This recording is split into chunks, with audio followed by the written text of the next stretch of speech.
Hello guys, कैसे हैं आप सब लोग। आज का जो एडिटोरियल है वो है पीकिंग। पीकिंग का मतलब होता है हाइक होना, राइज होना, किसी चीज़ का बढ़ना। ठीक है, चलिए देखते हैं क्या आया है। Despite the extended lockdown the study rise in case is a cause of worry.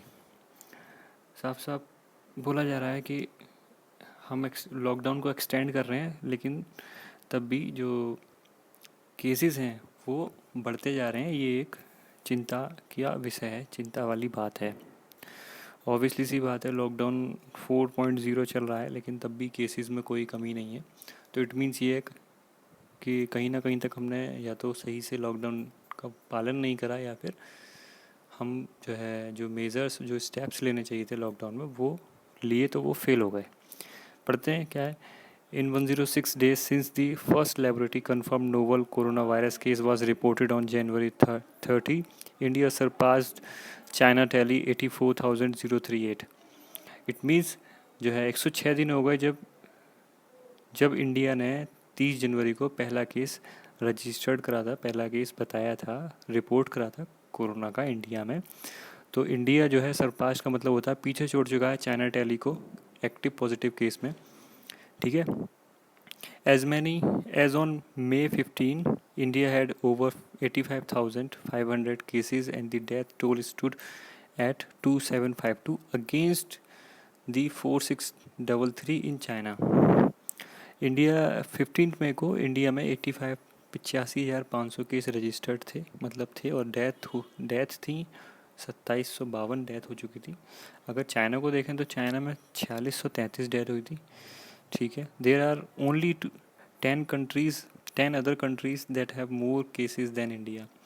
यहाँ से केवल 10 कंट्री आगे इंडिया के हैं जिनके इंडिया से ज़्यादा केसेस हैं। At the same time the toll in the US alone went past the total number of case in China. इसी सेम समय पे यूएस पहले ही चाइना की जो केसेस हैं उनको पार कर चुका है, while the total case load crossed 1.4 million. अगर वर्ल्ड वाइड लेवल पे बात करें तो इंडिया तो जो है ओवरऑल वर्ल्ड में 1.4 मिलियन केसेस हो चुके हैं। On 18th March when China reported zero fresh case, India had just 162 cases and 3 death. अब देखिए ये बात बहुत इंपॉर्टेंट है, इसको मार्क कर दे रहा हूँ। क्यों क्यों मार्क करने वाली बात ये है कि आप खुद देखिए, हाईलाइट। अब एक चीज़ ये देखिए कि मार्च 18 को जब चाइना ने बोला था कि चाइना ने रिपोर्टेड करा कंट्री को, वर्ल्ड को, कि इंडिया अब चाइना के पास फ्रेश एक्टिव केसेस हैं, फ्रेश ज़ीरो एक्टिव केस हैं, कोई केस नहीं मिला 18 मार्च के बाद। तो इंडिया में उस टाइम पे हेड जस्ट 162 केस थे, 3 डेथ हुई थी। और उस टाइम पे क्या था, despite the country being under lockdown since the almost end of March. और उसके बाद मतलब कंट्री के लॉकडाउन होने के बाद भी the number of fresh cases and death are reported each day have been continue to rise steadily. Country के लॉकडाउन होने के बाद भी जो नंबर ऑफ केसेस हैं, जो डेथ हैं, वो जो है कंटिन्यूली बढ़ते जा रहे हैं। On an average over 3600 cases have been registered daily since May 8। 8 मई के बाद एक एवरेज 3600 केस डेली रजिस्टर्ड हो रहे हैं। This is a serious concern as contrary to the advice of WHO। ये एक सीरियस कंसर्न है। कॉन्ट्ररी का मतलब होता है प्रतिरोध, या फिर जो है अपोज में कोई चीज़ हुई हो, मतलब कॉन्ट्रास्ट, कोई अपोजिट जो है बात है। इसे serious concern as a contrary to the advice of WHO। ये एक सीरियस कंसर्न है WHO की एडवाइस से विपरीत। WHO ने कुछ और कहा होगा लेकिन एक्चुअल में कुछ और होगा। India has not fully utilized the previous lockdown period to increase manifold the number of tests carried out daily while stimulating tracing, isolating and treatment COVID-19 patient। India जो है, बिल्कुल सही बात है, India has not fully utilise the precious. अब जिस तरीके से केसेस बढ़ रहे हैं उस तरीके से यही लग रहा है कि इंडिया ने पूरी तरीके से लॉकडाउन पीरियड का फ़ायदा नहीं उठा पाया, और to increase the manifold the number, कि वो अपने टेस्ट जो टेस्ट जो हो रहे हैं कोविड-19 को पकड़ने के लिए, कोविड-19 की जांच करने के लिए, वो बढ़ा सके, और भी बहुत सारी जो है नंबर्स हैं ट्रीटिंग कोविड-19 पेशेंट्स को कर सके, उनको जो है क्या नाम है ट्रीटमेंट दे सके, उनको आइसोलेटिंग कर सके। इसमें इंडिया एक तरीके से विफल हो गया, फेल हो गया, ठीक है। That even during the lockdown has witnessed the shortest time, India ने जो है क्या नाम है शॉर्टेस्ट टाइम जो है क्या नाम है विटनेस किया, मतलब देखा, ऑफ 13 डेज़ का था, for case double compare to with 14 other countries. India का जो केस डबल होने का जो टाइम था वो शॉर्टेस्ट था, 13 डेज़ था, as compare to other countries. Other countries में वो टाइम जो है क्या नाम है थोड़ा ज़्यादा था, टाइम मेंशन नहीं करा है। 14 other countries that have most cases reported in the testimony to the wide spread of the virus, जिनके most cases जो थे टेस्ट जब उन्होंने करे तो उसमें आ गए उनके। और रीज़न फॉर दिस, इसका रीज़न क्या हो सकता है? इसका रीज़न ये है, reason for this could be that the case in other countries barring Russia and Brazil have already peaked और आर अबाउट इट। ये रीज़न हो सकता है, जब टेस्ट शुरू हुए तो एक ये रीज़न हो सकता है, जब टेस्ट शुरू हुए तो उनकी जो कम्युनिटी ट्रांसमिशन या फिर जो भी स्प्रेडिंग थी वो ऑलरेडी पीक पे पहुंच चुकी थी। तो हो सकता है जो केस जो डबल हो रहे थे वो जो है उनका जो टाइम था डबल का वो ज़्यादा था इंडिया से, ठीक है। Unfortunately even as the number of case has cross 94,700, India is yet to begin investigation community transmission despite the strong suggestive findings of sentinel surveillance among those hospitalized for severe acute respiratory infection। देखिए साहब से बोल रहा है कि even as the number of case has crossed 94,700, India में जो है 94,700 केसेस जो है क्रॉस होने के बावजूद ही इंडिया एक अनदर इन्वेस्टिगेशन शुरू कर रहा है कम्युनिटी ट्रांसमिशन के ऊपर, डिस्पाइट किसके बावजूद भी कि पहले से ही एक स्ट्रॉन्ग सजेस्टिव फाइंडिंग सेंशियल सर्विलियंस चल रहा है किनके ऊपर, जो कि हॉस्पिटलाइज्ड हैं सीवियर एक्यूट रेस्पिरेटरी इन्फेक्शन से, उनके ऊपर पहले से ही एक सर्विलियंस चल रहा है। लेकिन उसके बावजूद भी India is yet to begin investigation community transmission. India एक और ट्रांसमिशन जो है इन्वेस्टिगेशन कम्युनिटी ट्रांसमिशन स्टार्ट कर रहा है, ठीक है। Given the high rate of asymptomatic transmission, high viral surgence is inevitable when the lockdown is lifted. High rate asymptomatic transmission हुआ है, high viral resurgence हुआ है, मतलब resurgence का मतलब होता है पुनर्जन्म, वायरल का पुनर्जन्म की बात हो रही है यहाँ पे। रिसर्जेंस जो है एसिम्टोमेटिक ट्रांसमिशन हुआ है। एसिम्टोमेटिक का मतलब होता है कि सिम्टोमेटिक और एसिम्टोमेटिक दो केसेस होते हैं, आपको पता ही होगा।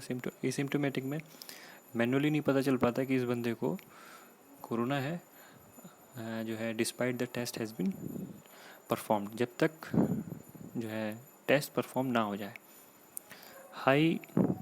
हाई वायरल रिसर्जेंस मतलब viral resurgence is in inevitable का मतलब है कि जो है किसी चीज़ को अवॉइड नहीं मार सकते। When the lockdown is lifted, तो एसिम्प्टोमेटिक ट्रांसमिशन और हाई वायरल रिसर्जेंस को हम इनेविटेबल अवॉइड नहीं मार सकते। When the lockdown is lifted, जब लॉकडाउन लिफ्टेड होगा या तो बढ़ेगा या ख़त्म होगा, उस टाइम की बात कर रहे हैं हम। When over 11,200 cases, Tamil Nadu has the second highest number of case next to the Maharashtra. Tamil Nadu second highest number of cases हैं महाराष्ट्र के बाद, but with over 4,000 test per million, Tamil Nadu is testing nearly 2 times more than Maharashtra. ये चीज़ देखिए अच्छी है।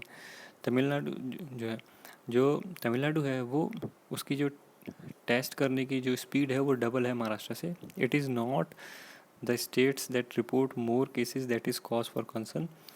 जिन स्टेट्स में जो है केसेस ज़्यादा रिपोर्ट नहीं कर रहे हैं, ये सिर्फ यही एक कंसर्न नहीं है। जिन केसों में हैव रिपोर्टेड फ्यूअर केसेस, जिनमें कम केसेस रिपोर्ट कर रहे हैं, ये भी एक कंसर्न है। अब वो बताया कैसे आगे, active case finding and testing of most people with a travel history early during the lockdown could be one reason why Karnataka has reported fewer case. जैसे कि जो है एक्टिव केस को फाइंड करना, टेस्टिंग परफॉर्म करना कि जो पीपल की हिस्ट्री है उनकी हिस्ट्री खंगालना, ये भी एक इम्पॉर्टेंट रीज़न है, अगर ये नहीं हुआ है तब भी केसेस कम आएंगे, इसीलिए बोल रहे हैं why Karnataka has reported the fewer case. तभी कर्नाटक का एग्जाम्पल दिया कि कर्नाटक में क्यों केस कम हो रहे हैं, क्योंकि ये चीज़ें परफॉर्म नहीं हुई हैं, ज़्यादा लेवल पे टेस्टिंग परफॉर्म नहीं हुई है, हाई लेवल पे जो है क्या नाम है जो जो पीपल हैं उनकी ट्रैवलिंग हिस्ट्री को नहीं जो है ट्रेस करा गया है, तो इस वजह से भी जो है ऑटोमेटिकली केसेस फ्यूअर हो सकते हैं। Similarly surveillance and case finding of those who travel history early on have been good in Andhra Pradesh. ये भी हो सकता है कि जो जो केस फाइंडिंग और जो सर्विलियंस जो हम कर रहे हैं, जो केस फाइंडिंग हम कर रहे हैं, उनकी जो कि जिनकी ट्रैवल हिस्ट्री है तो वो अब ठीक हो गए हैं, जैसे कि आंध्र प्रदेश में हुआ। तो इसीलिए भी जो है क्या नाम है नए केस राइज नहीं हुए हैं। Could be the reason why it is reported fewer than 2400 cases so far. इस तरह की कुछ थ्योरीज़ हैं जो कि हो सकती हैं, but go ahead. Maharashtra, Gujarat, Madhya Pradesh, West Bengal have reported high number of positive case. Maharashtra, Gujarat और मध्य प्रदेश, वेस्ट बंगाल में हाई जो नंबर ऑफ केसेस निकल रहे हैं। This could be either due to be the good surveillance which is unlikely. ये एक अच्छी सर्विलियंस के नतीजे हैं, अच्छी तरीके से कोविड-19 को ट्रेस करा गया उसकी वजह से, विच इज़ अनलाइकली। ये एक कॉमन बात नहीं है, और wider spread of virus in this community at least in a specific region. और वाइडर स्प्रेड किसी एक पर्टिकुलर रीजन में है तो उसको जो ट्रेस कराइए एक अच्छी बात है। If the latter be the case, अगर हम लेटर का मतलब होता है, एक होता है LATER लेटर, एक होता है LATTER लेटर। लेटर का मतलब होता है बाद वाला। अगर हम बात की बात करें तो India can expect huge number of cases reported in the upcoming weeks. India जल्द ही बहुत सारे नंबर ऑफ केसेस रिपोर्ट करेगा इन कमिंग वीक्स में। So no state including Kerala can thus be a complacent. तो कोई स्टेट ऐसा नहीं है एक्सेप्ट केरला जो कि इस टाइम अपने नंबर ऑफ केसेस को लेके या फिर जो फैसिलिटीज़ हैं या फिर कम्युनिटी ट्रांसमिशन या फिर टेस्टिंग है उसको लेके कॉम्प्लेसेंट का मतलब होता है सेटिस्फाइड हो, क्योंकि वो ये सारी चीज़ें पहले ही कर चुका है। वहाँ पे आप देख रहे हैं नंबर ऑफ केसेस नहीं बढ़ रहे हैं, और वहाँ पे नंबर ऑफ केस डबल होने का तो कोई सवाल ही नहीं, क्योंकि केस ही नहीं बढ़ रहे हैं। तो वो एक जो है सैचुरेटेड स्टेट में पहुँच चुका है। वहाँ का राइज अब वहाँ का जो केस का जो ग्राफ है वो राइज नहीं हो रहा है। I am talking about Kerala, not the whole India. ठीक है, तो आई होप आपको ये वाला एडिटोरियल समझ में आया हो। चलिए देखते हैं अब अगला एडिटोरियल की बात करेंगे। Okay, thank you.